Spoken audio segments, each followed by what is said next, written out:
ओम शांति। आज समझते हैं रक्षाबंधन का आध्यात्मिक महत्व क्या है। तो सबसे पहले तो रक्षाबंधन का यथार्थ भाव क्या है ना।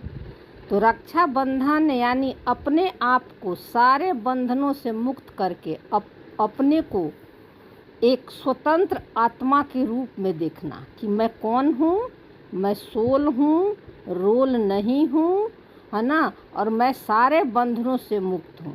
और जो भी हमारे संस्कार हैं 84 जन्मों का, जो माइंड में संकल्प, थॉट, फीलिंग के रूप में आ रहे हैं, मैं उससे अलग हूँ, है ना। मैं वो नहीं हूँ। उससे अलग देखना ही अपने आप को ये रक्षाबंधन है। क्योंकि आपने अपने को माइंड बॉडी यानी शरीर के धर्म से सारे बंधनों से आपने मुक्त कर दिया। क्योंकि आत्मा का कोई बंधन नहीं होता है, आत्मा अनलिमिटेड है ना। और हमने उसको एक बंधन में बांधकर एक लिमिट में उसकी शक्ति को समझते हैं, है ना। कि मैं कौन हूँ, मैं एक माँ हूँ, मैं एक पत्नी हूँ, मेरा जो है शरीर का जो धर्म है हिंदू हूँ, मुस्लिम हूँ, सिख हूँ, है ना। मतलब ऐसे करके अपने को अनेक धर्मों में हमने बांध दिया है। और आत्मा इन सारे धर्मों से परे है। आत्मा न स्त्री है न पुरुष है। जो स्त्री पुरुष का जिसको भान नहीं है, वे आत्मा सारे चीज़ों से, सारे बंधनों से मुक्त है ना। तो अपने को बंधन से मुक्त कर दिया, ये सबसे बड़ी रक्षा है ना। क्योंकि आप अपनी रक्षक स्वयं बन गए। आप अब डिपेंड नहीं हो किसी चीज़ पर। क्यों? क्योंकि आपको अपने शक्ति का, अपने गुण का पता चल गया, है ना। और हमें यही भाव जब हम किसी को बांधते हैं राखी, उस समय रखना है, ये स्मृति रखना है। जिसको भाई बहन या कोई भी रिश्ते में हम राखी किसी को बांधते हैं, वे भी कैसे हैं? मेरे जैसे हैं, प्योर है, पवित्र आत्मा है, संपन्न और संपूर्ण है। हम दोनों का मूल नेचर एक ही है। इसलिए आत्मिक रूप से हम सब अलग अलग नहीं हैं। सारा विश्व क्या है? हमारा परिवार है। लेकिन सबका संस्कार अलग अलग है, पाठ अलग अलग है, लेकिन हम सभी आत्माएं एक हैं, है ना। इसलिए किसी को पाठ को भी नहीं देखना है। जिनको हम राखी बांध रहे हैं, उनको भी उनके सत्य पर लाइट शाइन करना है। उनको भी आत्मा देखना है और अपनी भी स्मृति आत्मिक होनी चाहिए। चाहे उस सामने वाला का पाठ कैसा भी हो, है ना। अच्छा हो, बुरा हो, क्रोधी हो, ईर्ष्या हो, देश हो, लोभ हो, मोह हो, ये तो सभी में ये विकार है ना। हर मनुष्य आत्मा में विकार है। किसी में ज़्यादा है, किसी में कम है।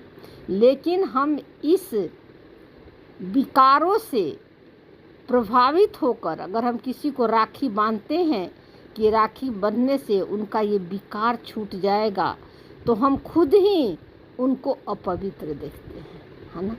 हम खुद ही पाठ में फंसे हुए हैं, है ना, फंसे हुए हैं। इसलिए हमें क्या करना है? उनको राखी बांधते समय आत्मा देखना है, आत्मिक दृष्टि से देखना है। और सोच में क्या रखना है? अपने वृत्ति में क्या रखना है? कि हम सभी आत्माएं एक ही पिता के संतान हैं, है ना। संपन्न और संपूर्ण है ना। यानी सामने वाले को, सत्य को देखना, उनको उनके संस्कारों से जज नहीं करना, यही यथार्थ रक्षाबंधन है। और इस स्मृति से राखी बांधते हैं कि हम क्या करते हैं? हम सारा जीवन पवित्र रहेंगे। हम लोग इसी भाव से राखी बांधते हैं ना, ज्ञान में आने के बाद, कि हम सारा जीवन पवित्र रहने के लिए भगवान से प्रतिज्ञा करते हैं, दृढ़ संकल्प करते हैं, जिसका प्रतीक है रक्षाबंधन। क्योंकि ये पवित्र बंधन है ना। तो इसी को बाहर में, है ना, भाई बहन का त्योहार बना दिए, है ना। जो हम सूक्ष्म रूप से करते हैं, पवित्र अपने सत्य को जानने के लिए, पवित्र जीवन अपनाने के लिए वो स्थूल में भाई बहन के रिश्तों का त्यौहार बना दिए, क्योंकि दोनों की दृष्टि पवित्र होती है। भाई बहन का रिश्ते पवित्र होते हैं, है ना। तो इस भाव से हम रक्षाबंधन मनाते हैं इसको स्थूल में, है ना। लेकिन ताकि लेकिन कोई संस्कार जो है ना कि जो है ना, लेकिन राखी बांधने से, है ना, जो हम कहते हैं कि भाई बहन के रिश्ते पवित्र होते हैं, लेकिन कोई पवित्र नहीं होता है। क्यों?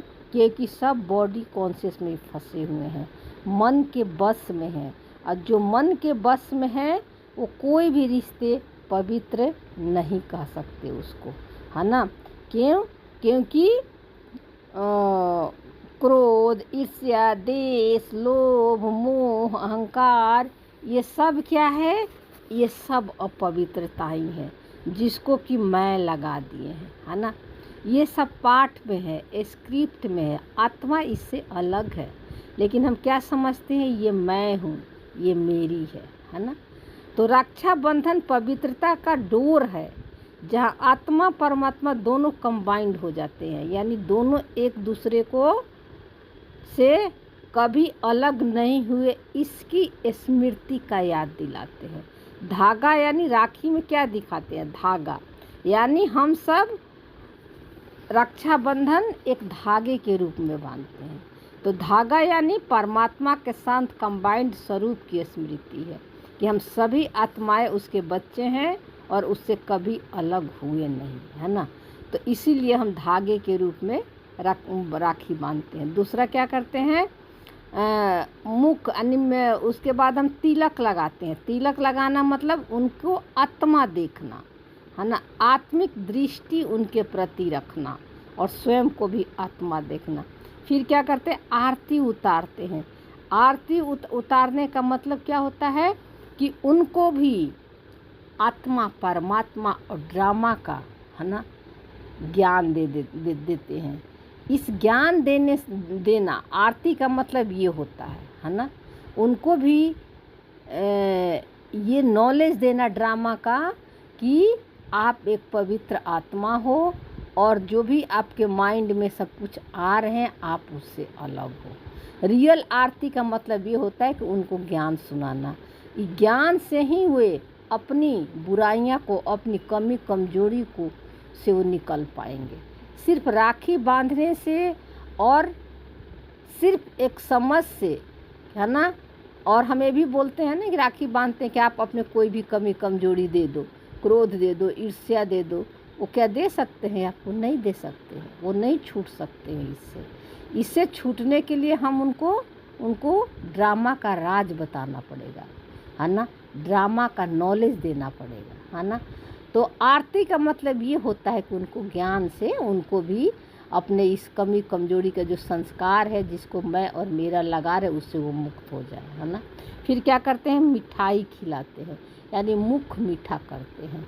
तो मुख मिठाई खिलाने का मतलब क्या होता है कि जो आत्मा, है ना, अपने सत्य को जान जाती है कि मैं भी आत्मा हूँ और सामने वाला भी आत्मा है और हम दोनों एक समान हैं, है ना। तो जो भी बैर भाव पिछली होती है, गांठ बांध के पिछली जो कुछ भी उनके प्रति रखे हुए बांध कर वो गांठ हम खोल देते हैं, है ना। और उनके लिए भी उन शुभ भावना, शुभ कामना क्रिएट करते हैं, है ना। तो मिठाई खाने का मतलब ये होता है, दिल खुश मिठाई खिलाते हैं, है ना, ताकि उनका भी मन खुश रहे और हमारा भी मन खुश रहे। तो हम उनके प्रति जो बातों को पकड़ के रखते हैं उसे हम छोड़ देते हैं, ठीक है ना। और गिफ्ट का मतलब है अपनी कमी कमजोरी हमने परमात्मा को अर्पण कर देते हैं। ये सच्ची रक्षाबंधन है। ओम शांति।